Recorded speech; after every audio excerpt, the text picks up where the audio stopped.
정의화 국회의장의 국회 선진화법 개정안 직권상정 거부는 의회 민주주의를 지키려는 너무나 당연한 노력입니다. 정의화 국회의장이 새누리당의 불법적인 국회 선진화법 개정안 직권상정 요구를 거부한 것은 입법부 수장으로서 매우 당연한 선택입니다. 의회 민주주의를 수호하려는 국회의장의 진심 어린 선택에 존경을 보냅니다. 새누리당은 법과 질서를 수호해야 할 국회의장에게 불법적인 행동을 요구하고 있습니다. 새누리당은 지난 18일 직권상정 요건을 완화하는 국회 선진화법을 운영위를 단독 소집해 처리한 바 있습니다. 대통령 관심 법안이라면 날치기라는 편법과 꼼수를 동원하겠다는 것입니다. 오늘 정의화 의장의 기자회견은 새누리당의 편법과 꼼수가 잘못된 것임을 분명하게 확인시켜 준 것입니다. 국회의 권위와 역할을 스스로 포기하지 말고 의회 민주주의를 지키는 데 앞장서는 것이 다수 여당인 새누리당의 책임입니다. 삼권 분립의 원칙을 파괴하고 국회와 국민을 겁박하는 시대착오적인 행위를 즉각 중단할 것을 정부 여당에 강력하게 촉구합니다.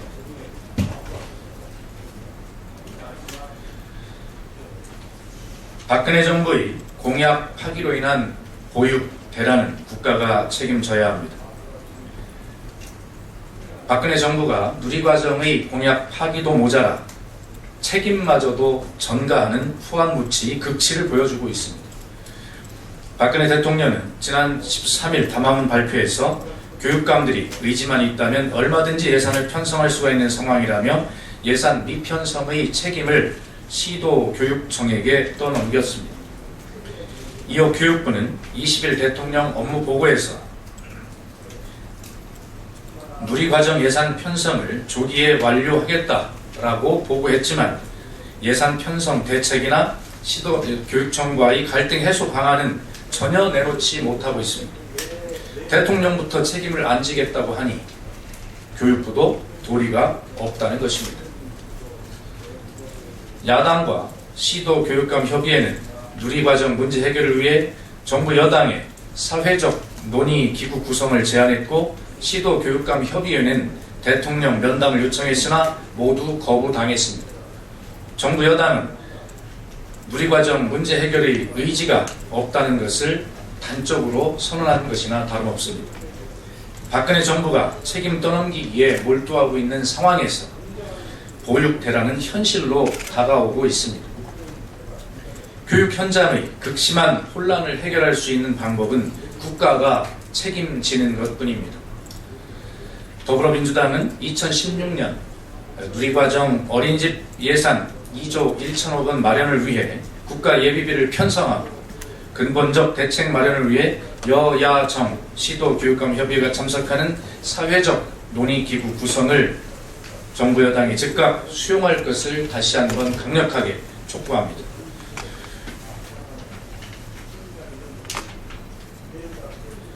박근혜 대통령의 서명운동 참여는 명백한 관건 선거운동입니다. 박근혜 대통령과 황교안 국무총리를 비롯한 정부 고위 강요들이 총동원된 민생 구하기 입법 촉구 천만 서명운동은 명백한 관제 여론 조작이자 관건 선거운동입니다. 특히 서명운동이 자발적인 것이 아니라 강요에 의해서 이루어지고 있다는 점에서 매우 우려스럽습니다. 또한 대한상의를 통해서 매일 청와대로 실적을 보고한다는 것은 있을 수가 없는 일입니다. 서명운동에 재벌들이 적극 나서는 것을 보면 박근혜 정부가 밀어붙이려는 경제활성화법과 노동호법이 누구를 위한 것인지 불을 보듯 뻔한 일입니다. 박근혜 대통령은 경제 실패의 무능을 틈만 나면 국회 탓, 야당 탓으로 돌리고 있지만 이는 무책임의 극치입니다. 야당은 박근혜 대통령이 요구한 경제활성화법 30가지 중 이미 27가지를 통과시켜 드렸습니다. 나머지 3개의 법 중에서도 금융위 설치법과 산재보상보험법은 정부 부처 내의 이견과 새누리당 내부의 이견으로 통과되지 못하고 있는 것이지 결코 야당의 책임이 아닙니다. 나머지 한 가지 남은 서비스산업발전기본법 역시도 작년 3월 청와대의 여야 영수회담에서 야당이 문제 제기를 하고 있는 보건의료 분야를 제외하고 통과시키기로 합의한 바 있으나 결국에 새누리당은 이 청와대의 영수회담 합의사항마저도 지키지 않고 한 점 한 획도 고칠 수 없다는 옹고집을 부리고 있기 때문에 이 서비스산업발전기본법이 통과되지 않고 있는 것입니다. 더불어민주당 그 합의대로 보건의료 분야만 제외하고 가져온다면 오늘이라도 이 법을 통과시킴으로써 대통령께서 요구하시는 경제활성화법 30개의 통과를 마무리할 용의가 있다라고 하는 것을 여러 차례 밝힌 바 있습니다. 또한 노동오법의 경우도 이에 당사자 간의 입장 차이가 크고 서민과 국민의 삶에 지대한 영향을 미칠 수 있는 기간제법과 파견법, 장기 과제로 남겨서 논의를 하고 나머지 법안은 분리 처리하자고 그렇게 입장을 여러 차례 밝힌 바 있습니다.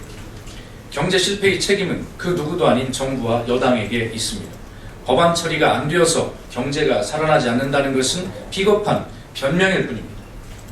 더군다나 박근혜 대통령이 요구하는 법안들을 살펴보면 재벌과 대기업들에게 특혜를 주는 법안들입니다.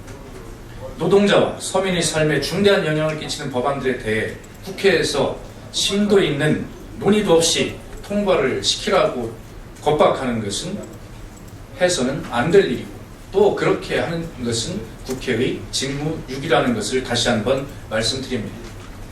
박근혜 대통령이 하셔야 할 일은 국회 압박과 서명운동이 아니라 국민과 야당의 우려를 불식시킬 수 있는 대안을 제시하는 것입니다.